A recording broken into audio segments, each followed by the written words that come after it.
You are listening to Offensive Lines with Marlon and Boyd. Small stakes NFL gambling for the average fan.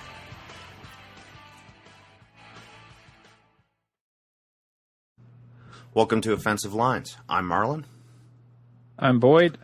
And here it is, the week 4 pick show. And, trying to save those weeks. Yeah. Well, I want football to go on forever, so I'm just going to compress time. Just an update about my bitching about the big loss on the Pools pick. As it turned out, well over 200 people got 15 correct. So the prize payout was only $830 per person. No, that still would have been $400. Oh, I would have taken it. But as I said, it was something of a predictable week, and clearly a lot of people agreed. The previous week, 2 people won, so it was $128,000.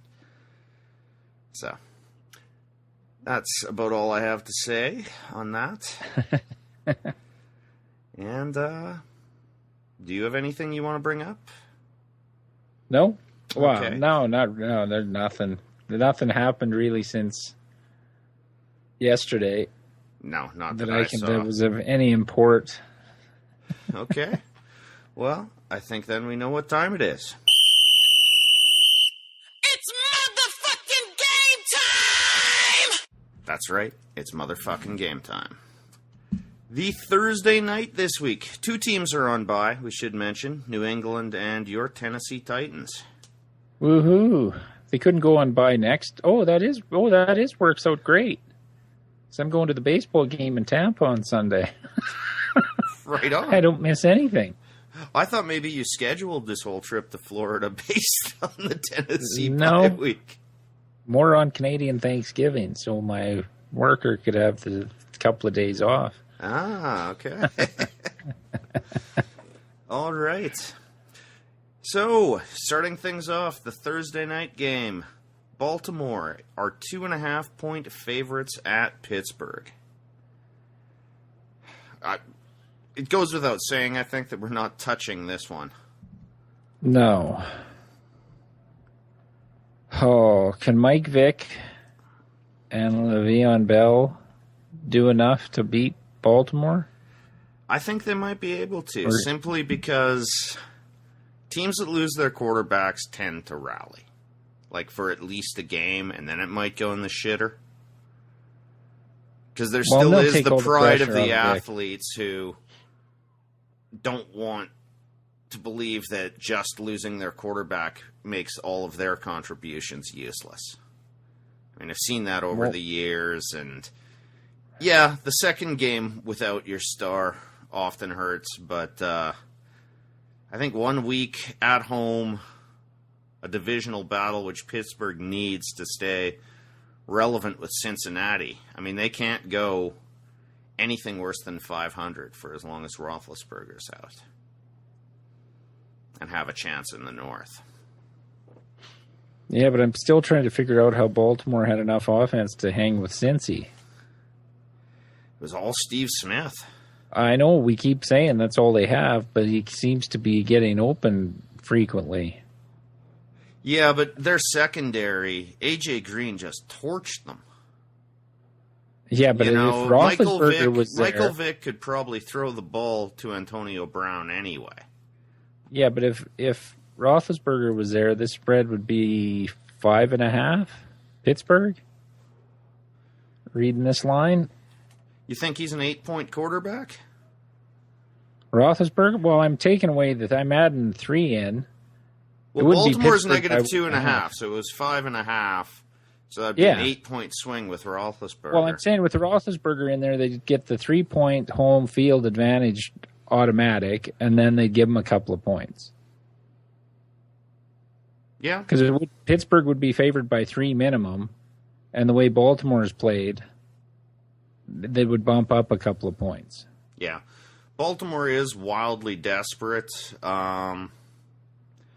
I think it'll be interesting to see if suddenly the Pittsburgh field is in terrible condition again, now that they just aren't going to be streaking Antonio Brown down the sidelines all the time.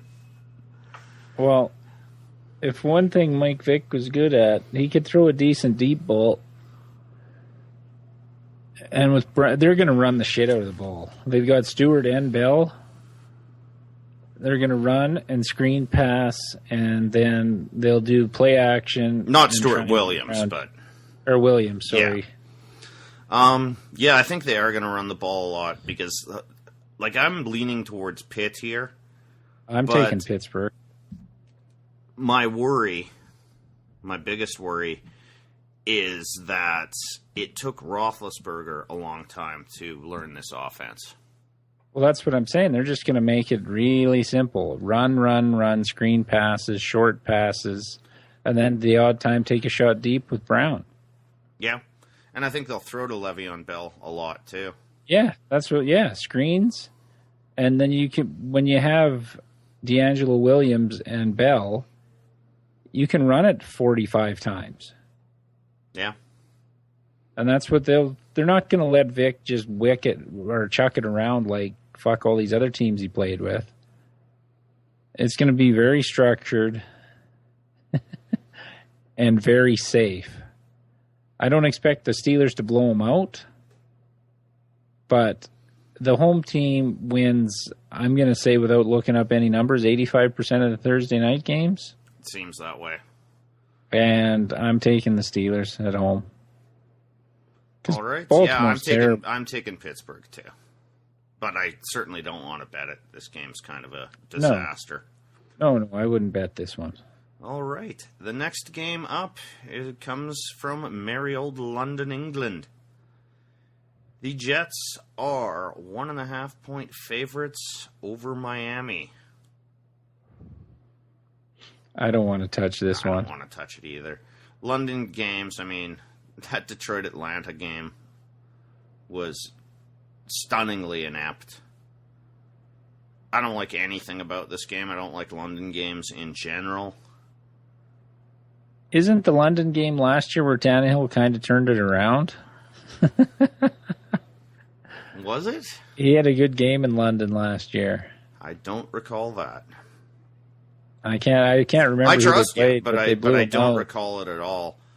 I think it was Tampa, wasn't it? Didn't they blow out Tampa last year? He had a really good game last year in London.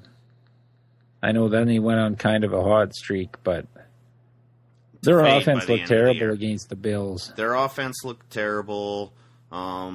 If we go by the notion the defense travels, I think the Jets are a far superior defensive unit. I see this being ugly, but I'm going to take the Jets. No, I'm going to go Dolphins. Okay. Because I think Ryan Fitzpatrick's a fraud. Well, he's a backup. He should just be a backup somewhere. But all right, next up, we have Carolina -3 at Tampa Bay. I do not hate this game. I don't either. I was a little surprised by the number, to be honest. Yeah, but you take into account that, who's Carolina beat? New Orleans? They haven't beat anybody really good. No. Jacksonville. Yeah, this is true. And when you look at what Tampa Bay did against Houston, it should have been a tie game. Or at least within the number. Yeah. So, and they beat New Orleans too. So the number almost more decisively than Carolina did. I don't think New Orleans was ever in that tilt against Tampa.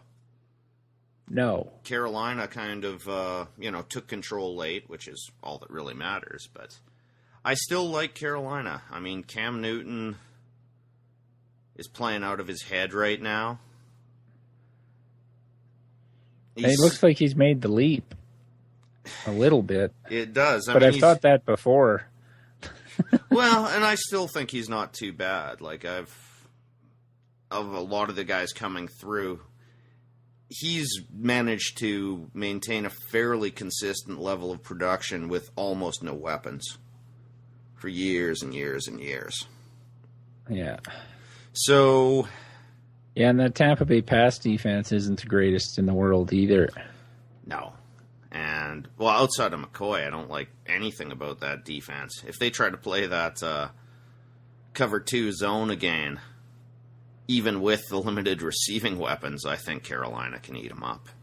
Ted Ginn is turning out to not be a bad fit there. Like, he's not spectacular, but he catches 5 or 6 balls at least. He's a target, which frees up Olsen from some of the double teams at least. Yeah. All right, this one I think is definitely in the mix. All right, and we're both going to Carolina. I'm just going to put that down. Yeah. Oh, show. Next game up, we have Houston plus 6.5 at Atlanta. This is an interesting matchup. With Houston can generate a pass rush, and the Atlanta O-line isn't great. No.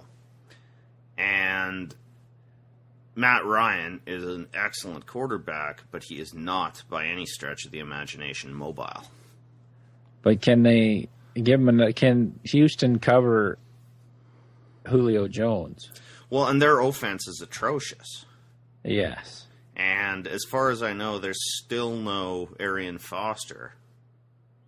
Not that I've heard. Considered this week. Well, and if there was any rumors, this game would be off the board, I think. Maybe. I mean, it would be nice if we took Houston and then he came back, but I can't think in good that's conscience not gonna take happen. Houston. I still think Atlanta's a bit overrated. Yeah, but they're not covering who. But Houston's biggest problem is their corners. Yeah, that's true. Their only defense against Julio is going to be the pass rush. Yeah. And that hasn't been that spectacular. I'm taking Atlanta.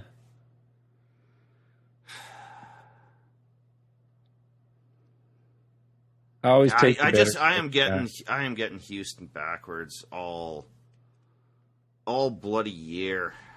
I think I'm just going to follow you on this one. I'm not going to try independent thinking on Houston anymore because I think I'm 0 for 3 with them this year. All right. Yeah, Mallet or Hoyer, it doesn't matter. They're going to have to put up 28 points to win? Yeah, in the mid-20s, and Atlanta's defense is a little bit better, and the offensive line, they're not great, but it's not the worst unit in the league like they were for big stretches last year. No, but Dallas isn't a big test. This will be a test with Clowney and Watt, but yeah, I think they could cover winning a 17-7 game. Yeah, I'd feel better if Atlanta had had a tight end of note, but no. I think they roll. I think Atlanta rolls them pretty good. Well, and again, my assessment of Houston has been severely lacking, so I'm following you. All right, next up, we have Jacksonville +9 at Indy. Fuck, these games are brutal this week. Yeah. It's, as you say, though, Houston-Atlanta will be interesting at least, but... Well, we should have bet 6 games last week and skipped this week. Vegas has got it figured out now.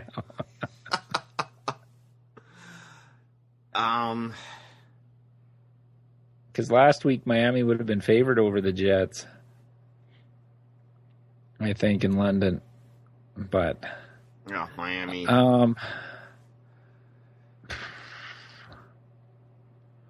We've made money on this game the last 2 years.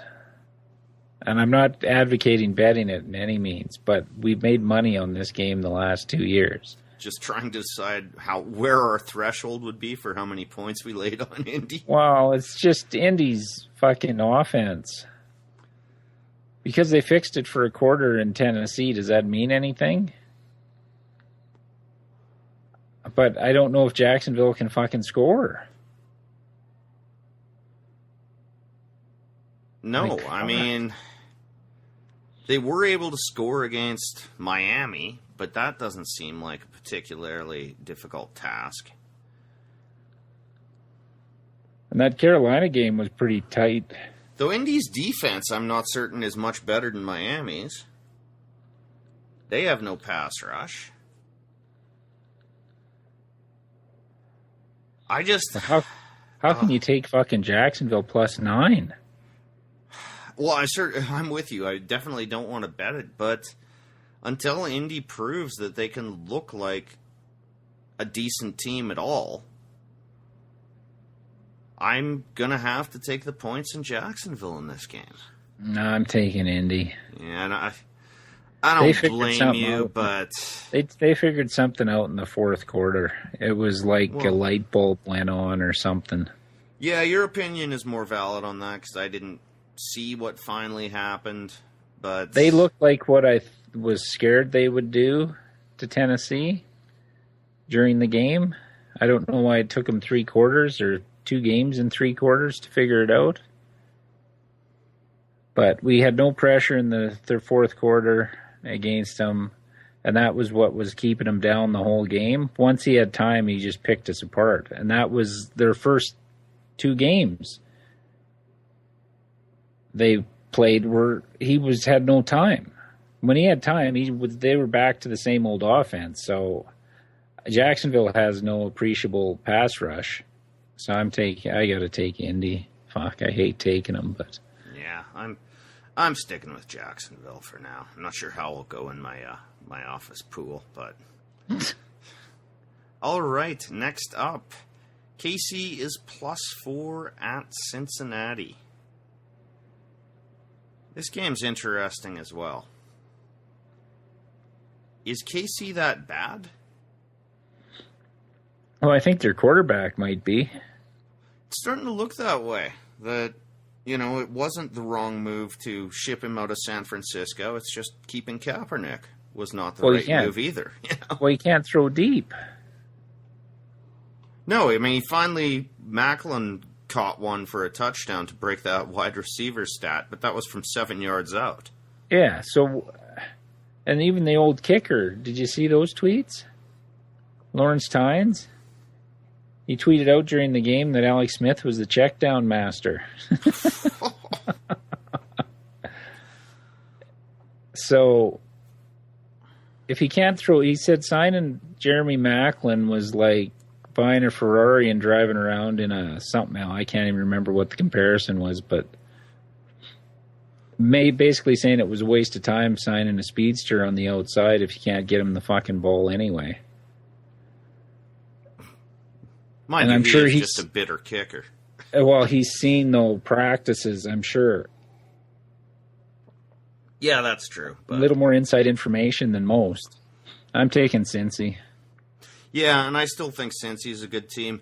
My big worry here is that was an emotional victory over Baltimore, and we've seen Dalton go on that yo-yo after a big win. He comes and fucking stinks out a joint. Yeah, but what did Kansas City's defense fucking couldn't stop anything? No, I mean, they got some points in that Green Bay game, but they were down so far. I mean, that was like the San Fran That was the garbage game. points. Yeah. Yeah. Yeah, no, I'm taking Cincy. Well, until they lose, how can you not?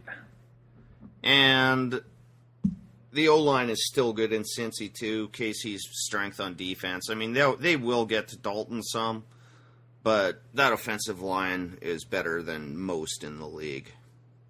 Yeah, I'm on Cincy there, too. All right, next up, we have the New York Giants +5.5 at Buffalo. Ugh. I don't really want to bet this game either. I don't either. I know the Bills looked good against Miami. And the Bills looked good against Indy at home.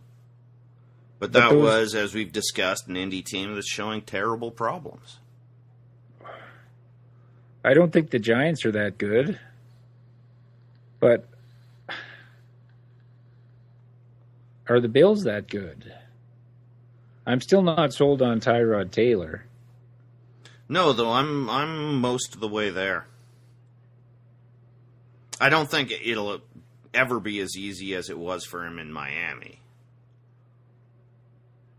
No, but the Giants have no pass rush. Really. But, I mean, even with LaShawn McCoy hurt, Carlos Williams, Buffalo has a second back. And I think they're going to be able to run against the Giants. I don't know that Eli Manning will even have the time to try to throw it to Beckham. That'd be interesting to see how Beckham does against that defense. The secondary's weak, but it's a matter of, I mean, he's fast, but it still takes him over 4 seconds to go 40 yards in a straight line. Yeah. And I don't know that Eli will have 4 seconds. Like, I think Vereen is going to be an important part in this game. I think there's going to be a lot of little screens and swings to Vereen, and I think he's going to hit Randall underneath a lot just to avoid the pass rush. Well, but Buffalo's defense is a lot better than Atlanta's defense, and Atlanta's defense held them for the most part, except when they decided to put their second best corner in single on Beckham. Oh, you had to bring that up because I was leaning Giants in this one. I mean, beating Washington doesn't really... No, but I was thinking more to the fact of the first 2 games they lost. And how close they should have won the Dallas game. But that defense isn't stellar. And no, I know, but then lost to Atlanta in the last minute again, too. Yeah. So there's something there for the Giants. No, I've and got I'm to picking go all Buffalo favorites. I'm picking all favorites again. Even at 9 points, I'm going Giants, just on a gut feeling. All right. Yeah, let's see if Ryan can keep his team focused for 2 weeks in a row. Because it's though never... the shameful destruction at the hands of the Patriots was probably the best thing that could have happened to Buffalo long term. Not when your coach talks all the shit in the world and makes you feel like you're the best thing on the planet. Does it really humble them? Well, certainly should have. They came out crisp against Miami, though. That was not a team dragging its ass in humiliation at all. No. But I'm Miami's fucking crap. That's why I'm not... They didn't put up a ton of points against Indy at home. But the Giants haven't put up a ton of points on anyone. And they haven't faced a pass rush but they don't at all. I don't think they have to. I don't think you're going to see... I don't think Buffalo's putting up 40 against the Giants. No, but if they play like they did against the Cowboys, Taylor can just dink and dunk them underneath. I mean, I don't trust their receivers, but they can run the ball. I don't see anything on the Giants, either of their lines. So, I don't know. I'm going Buffalo. I'm taking the Giants. Okay. Next up, we have Oakland heading to Chicago. They are 3-point favorites. I like this game. Yeah? Well, why wouldn't we? Is Chicago any better than Cleveland? Yeah, it falls a bit into the two shitty teams concept. Is my worry. I mean, I like Oakland, and I do think they're definitely ascending, but... Bears are the worst team in football right now. Well, it's true. They do have to score more than 0 points to have a chance, as their coach said. Well, and don't be influenced by how they held Seattle to 6 points. I think that speaks more to Seattle. In the first half, they scored 6 points. That speaks more to Seattle's ineptitude than the Bears. Yeah. Defense. The Raiders can run the ball. Seattle has no one to compare with Amari Cooper right now. And that guy's a superstar in the making. Latavius Murray, they can run the ball. They have receiving threats. Well, Carr threw for 3 touchdowns, and Cooper didn't get one of them. They have some receiving talent there. That's a really good point. So, I like Oakland here a lot. Yeah, the travel, out to the East Coast, back, and then right to the center of the country worries me. But Oakland's better than San Diego, and hopefully they. Yeah, but the Bears went out west last week too, so. Yeah, that's true, but they're not. Yeah, jumping on a flight. All right, that's in the mix. You made a good argument. I was going to take Oakland, but I'm not completely sold on them yet. But well, let's put it this way: Cleveland's better than the Bears. Everybody's better than the Bears. Oakland's defense was pretty good against the run, dude, in that game. Well, and that's what becomes important because Forte is about the only weapon. I mean, I think Alshon Jeffrey is going to be back, but I'm not convinced Clausen can get him the ball anyway. He's not the guy who finds ways to get open. He's big, he runs down, and then he muscles balls. I don't think him returning is enough to save Chicago. No. All right. I may be overhyped on Oakland, but Chicago's a horrible team. Bringing back... If Cutler was playing, I would say, okay, yeah, fuck, throw it out the window because he could throw for 350 in any given day. But with Clausen quarterback, and you just got a key on Forte. And actually, Aldon Smith actually played a pretty good game when I was watching. Oh, really?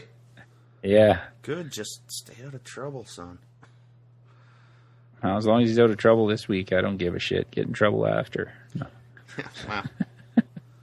I know we haven't bet on it yet. In general. Yeah, it's all right. So that one is in the mix. Next up, we have Philly -3 at Washington. Let's just avoid the East. Yeah. Who knows what you're getting out of Philly or Washington? Bradford's numbers were still terrible. I have no idea what's going on in Washington at all. It's another team I've struggled with. I think I'm 0-4 on my Washington picks. That said, Philly's got... I don't know. Fuck. What do you think? Like, we're not betting it for sure. No, I'm taking the Eagles just based on them getting the running game going against the Jets, whose strength on defense... Well, I know they have 2 great corners, but the defensive line is their biggest strength, and they were able to run the ball on them. Yeah. And I don't... Washington's just awful. Their defense has moments, but they're asked to do too much. Offensively, who's that second running back they've started to get in the mix? Jones, yeah. Jones. They've got a nice tandem of running backs. I think Philly's defense is pretty good. They've just been placed in impossible situations too much this year. Yeah, with Cousins, he could throw 2 picks. Yeah, he could throw 5 touchdowns. That guy's just impossible to figure out. Yeah, I think this might be the game where Philly's offense gets in gear here a little bit. Yeah, and scores like 35. Yeah, and probably half the stadium will be full of Philly fans too. Yeah, and it's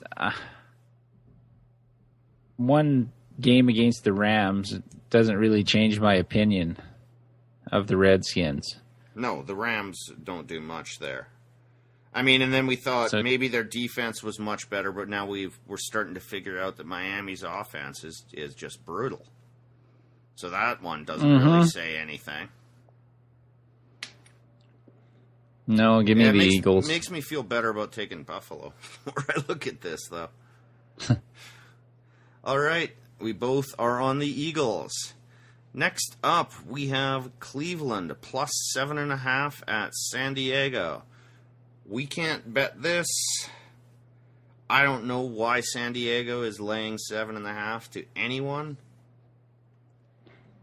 Well, because Cleveland just got thumped by the Raiders. That's why. The Raiders are, at home, but the Raiders are better than San Diego right now. We brought in a bunch of guys for the O-line, but, if they were out of work at this stage, they're probably not going to turn into, the mid-90s Cowboys O-line overnight. No, I can't believe I'm saying this, but I'm leaning Cleveland. I am, too. I really don't think... I think Cleveland will be able to get some pass rush pressure on them.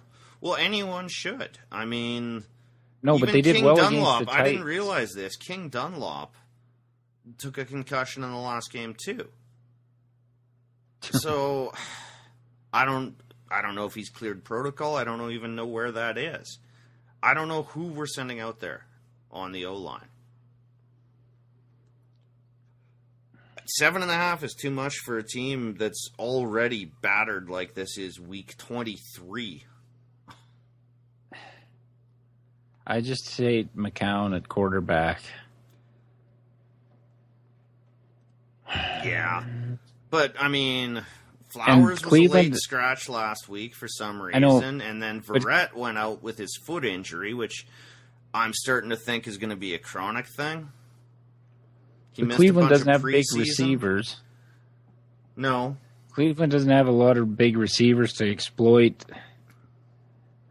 the short corners. Oh, how do you take fucking McCown on the road? Well, that's why it's 7.5. I know. This is one of these ones where everyone just thinks Cleveland is terrible, but no, I've got to take Cleveland here.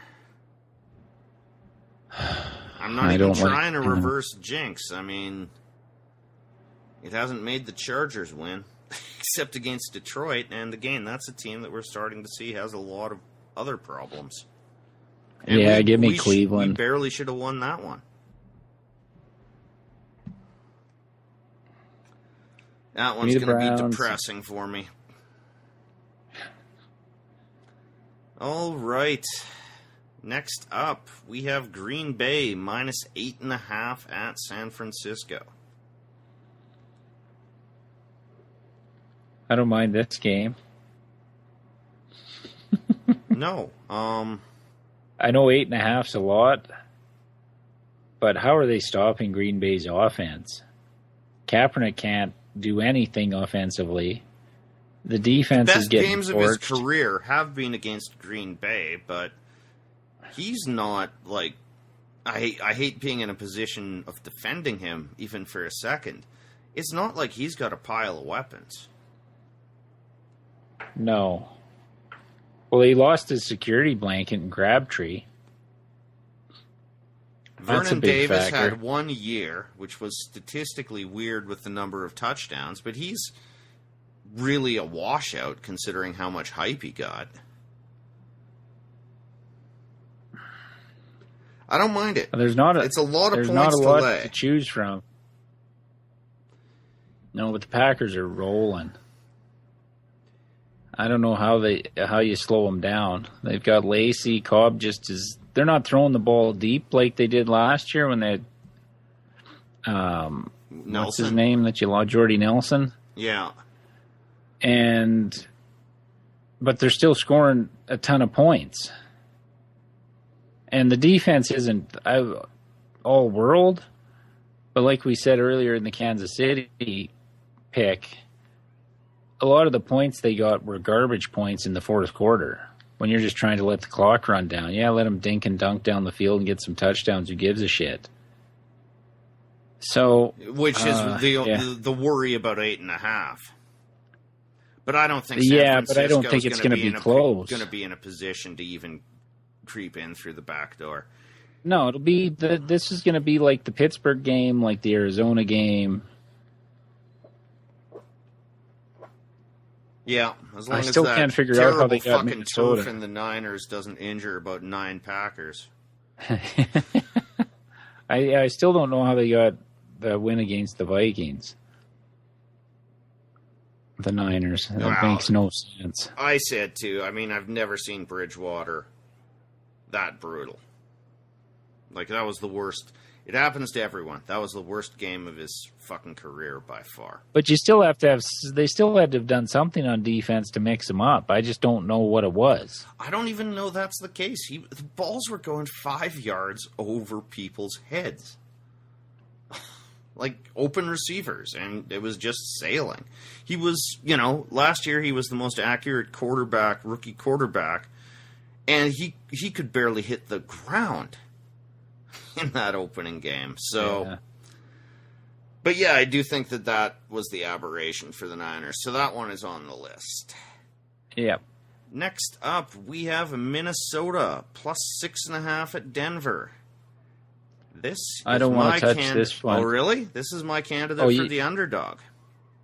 Really? Yeah. I think Minnesota second-year has the quarterback pass. against that defense? Yeah. He gets the ball out relatively quickly. They're not going to be pinning their ears back and coming. They can't, not with Adrian Peterson looking like all day again. Right? That's going to do more to back off the pass rush than anything. Yeah, but the receivers in Minnesota aren't fucking great, and you've gone against two of the best corners in football. Yeah, but Denver's still letting people score. I mean, their scoring defense, it's a great defense, but their scoring defense is not that spectacular. You'd think it should be. And, they came out with crazy sacks against Detroit, and then nothing for 3 quarters. After the first quarter, that pass rush was fairly neutralized. Well, they're averaging about 17 points a game against. I think, if I'm doing the math right. 24 against Kansas City, 16 against Baltimore, and 12 against the Lions. Baltimore isn't good. The Lions aren't good. And KC doesn't have a quarterback. And Denver isn't scoring that well. Minnesota's defense is playing pretty well. I mean, they just manhandled. Minnesota's victory over Detroit was a hell of a lot more decisive than Denver's. Yeah. Denver has no running game. Their offensive line, Collinsworth is saying, well, maybe they're getting it together, but Detroit's pass rush is nothing. Minnesota's the line is ferocious. They don't have to send... You're judging that on the Chargers O-line, though. And Detroit's. Well, yeah, but Detroit's O-line is two out of 3 games, so is Denver's. 2 out of 3 games, they've beaten the shit out of quarterbacks. I don't see anything on the O-line in Denver that makes me think that Peyton Manning, who's been getting sacked a lot, I don't see why suddenly they gel and can stop this pass rush. I'm not saying we take it money line, but 6.5? 6.5 is too much for a Denver team that one side of the ball really hasn't impressed me much. Yeah, well, they've covered all 3 games. Have they been favored by that much? It doesn't matter. What's their margin of victory? They needed a defensive touchdown to beat Baltimore. They needed a defensive touchdown to beat Kansas City. And midway through the 4th, they were under 20 points against a very, very poor Detroit defense. Second-year quarterback in Denver. Against a 39-year-old quarterback who as we've discussed repeatedly.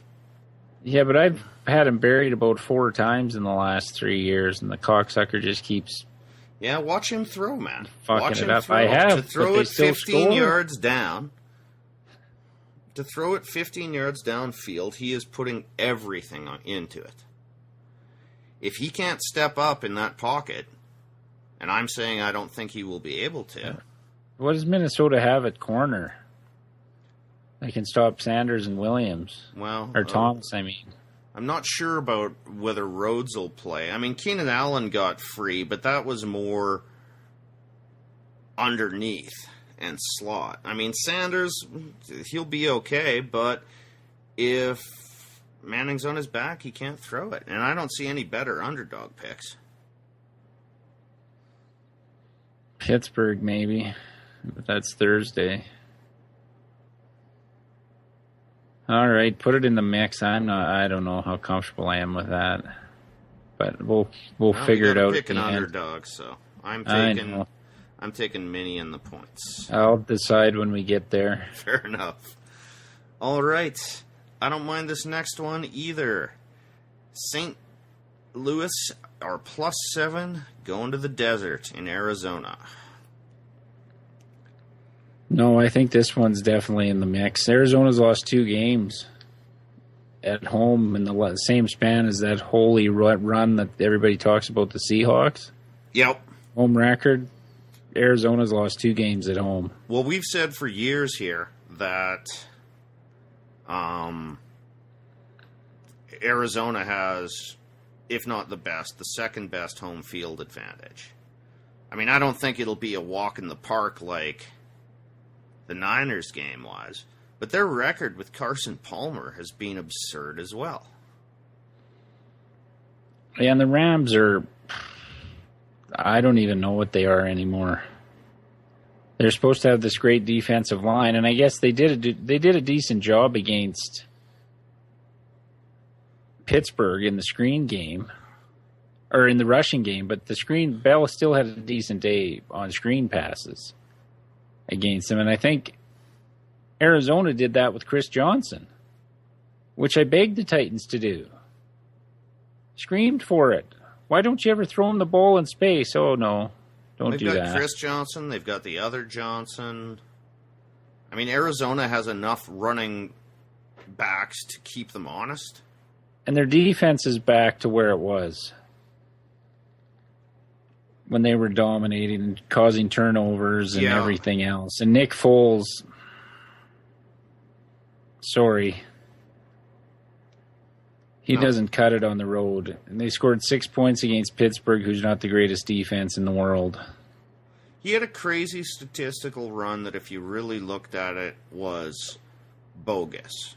Well, no, it was system-based. Every quarterback... It was system-based, too, but a lot of it, too, like, he would throw 20 yards to Riley Cooper, and 3 defenders would take them out, and he'd run for 60 yards.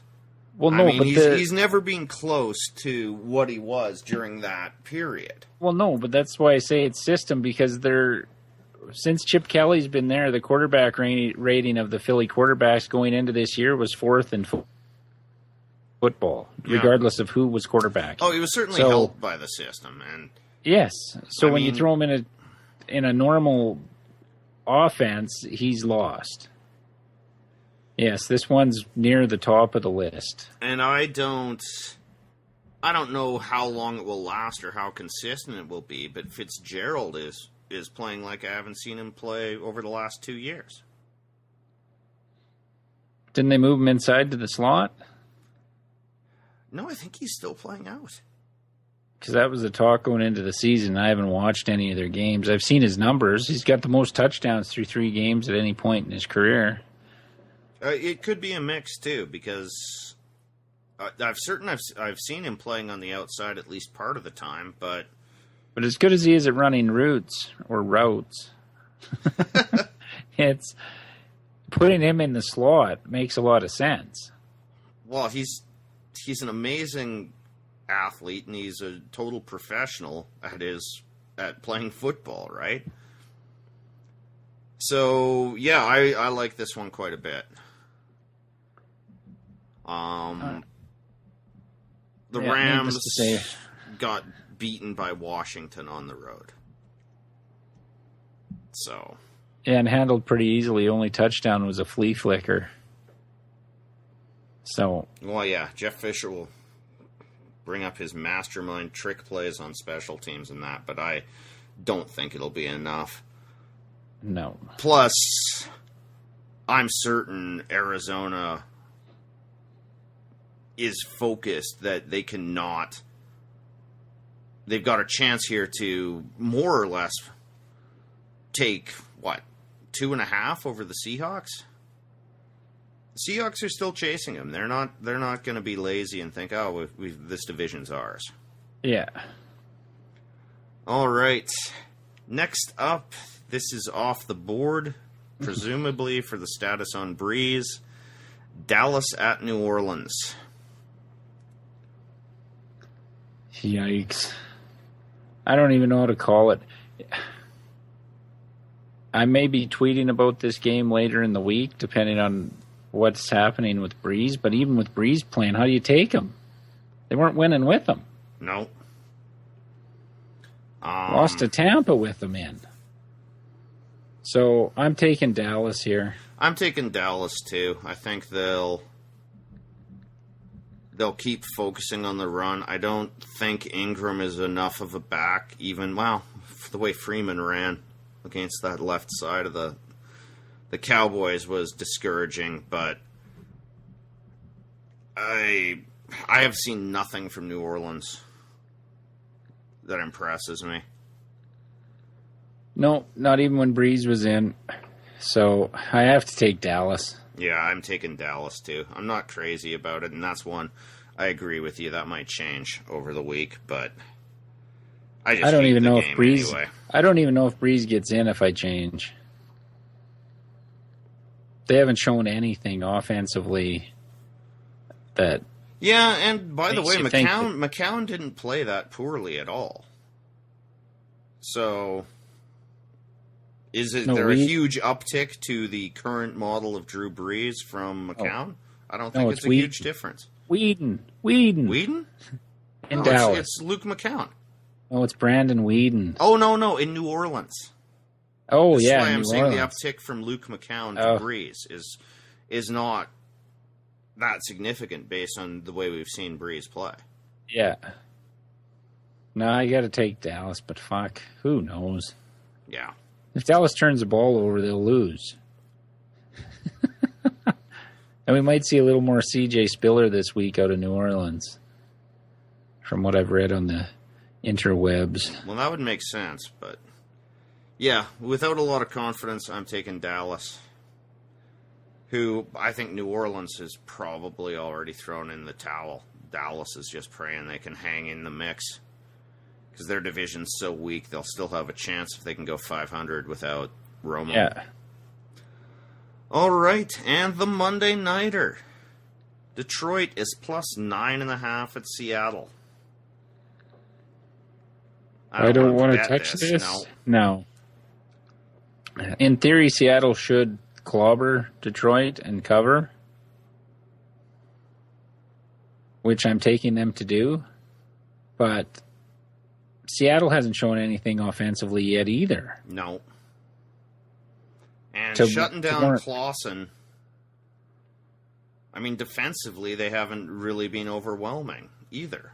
No, but Detroit can't run the ball. They have Calvin Johnson and Golden Tate, which with Chancellor back, it makes all the difference in the world to that defense. I'm taking Seattle to cover. If Detroit only gets 12 points against Denver, what the fuck are they going to do in Seattle? Not much. That's a really good point.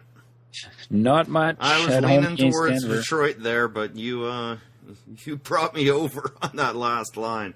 Scored 12 points against Denver. They have no running game. Abdullah may be in the screen game, but Seattle's fast enough to snuff that out where it won't be effective a lot during the game. And for the Detroit to cover in this game, Johnson's going to have about 175 yards receiving and 2 touchdowns. Yeah. And you just can't get them that when there's no running game. The one thing that worries me is that Seattle hasn't shown me much of a pass rush yet. Yeah, but Detroit has none. Detroit has none. I know Lynch is out too, or could be out, or he was going for an MRI, but I still think Seattle has enough to cover there. Yeah. I don't think Detroit's going to score enough to cover. Unless the defense has taken some miracle pill that can hold Seattle to under 17 points. How do you cover that? Yeah. Give me Seattle. Okay, I'm on Seattle as well. I'm laying a lot of points this week. Yeah, you are. And of all the games we've ticked here, the only dog we're looking at is Minnesota. All right. And we are going to take the points with that. Yes, yes. No money line. No. All right, so we have Minnesota plus 6.5 at Denver. Our $10 bet pays $19.09. Booked. All right. The other games on the list are Carolina -3 at Tampa, Oakland -3 at Chicago, Green Bay -8.5 at the Niners, and Arizona at home laying 7 to the Rams. I think I like the Rams the most of these. Yeah, I was going to say we take Arizona and Green Bay. Well, we're taking the best quarterbacks. Yeah, and Carolina, I guess still has problems on offense. It took them a while to get into the groove. I'm good with that. I know we're laying a lot of points, but I would rather go with the top teams in the conference this week in a shitty week of picking than hoping Oakland can do it 2 weeks in a row. No, I don't want Oakland. The other one, over Oakland, I would have taken Carolina, but we've got a chance here. Carson Palmer and Cam Newton, if he doesn't do it all, Carolina's much weaker than the rest. No, yeah. I'm good with it's a lot of points, but let's lay them. All right, so we have Arizona -7 at home to the Rams. $10 pays $19.52. We got actually not a bad price on that. No. -105. Money coming in on the Rams, which is a little confusing to me, but... Then we have the Green Bay Packers at -8.5. $10 bet pays $19.09.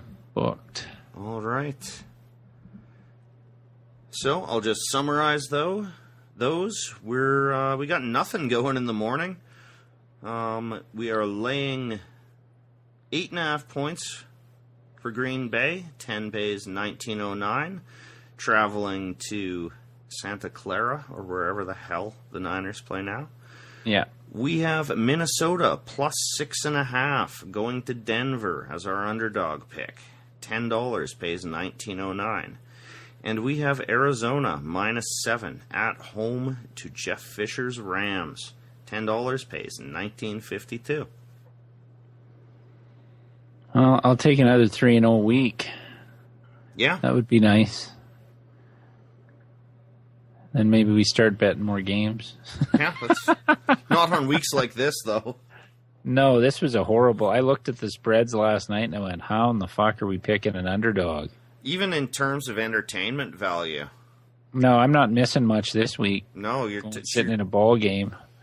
That's an excellent time to take in some Major League Baseball. I'm sure they'll turn out to be some good games because there always is. Yeah. But I'm intrigued by Houston, Atlanta, Giants, Buffalo. In terms of just watching them, not betting them. But those are the games that I think are the most interesting that right now that I want to see. Well, even Panthers, Bucks wouldn't be bad. Yeah, we'll see how real Carolina is a bit. We've got Jared Allen now, though I don't even know if he'll be playing. Oh, he'll play. Yeah, I suppose pass rushing defensive end is... It's not much to plug into a defense. No, even if you only bring him in on 3rd and long. Yeah, it's not. They're not going to be dropping him back into pass coverage and integrating him into the defense that much. But yeah, if you can bring him in on obvious passing downs, and if they get Kuechly, whatever, however the fuck you pronounce his name, if he comes back from concussion, it should be Carolina. I hope Carolina wins that. They should win that division, but all right, we'll see. All right, if you want to check out our podcast, you can find it on iTunes or Stitcher for your Android device, on our website, offensivelines.ca. Follow us on Twitter at Offensive Lines for any updates to our blog posts or when a podcast is available. Our personal Twitter accounts at OLinesMarlon or at OLinesBoyd. Facebook.com/Offensive Lines. And if you want to send us an email, it's offensivelines@shaw.ca. I'm Boyd. I'm Marlon. And those were our picks for Week 4. God save the Queen. Generous fucking gambler.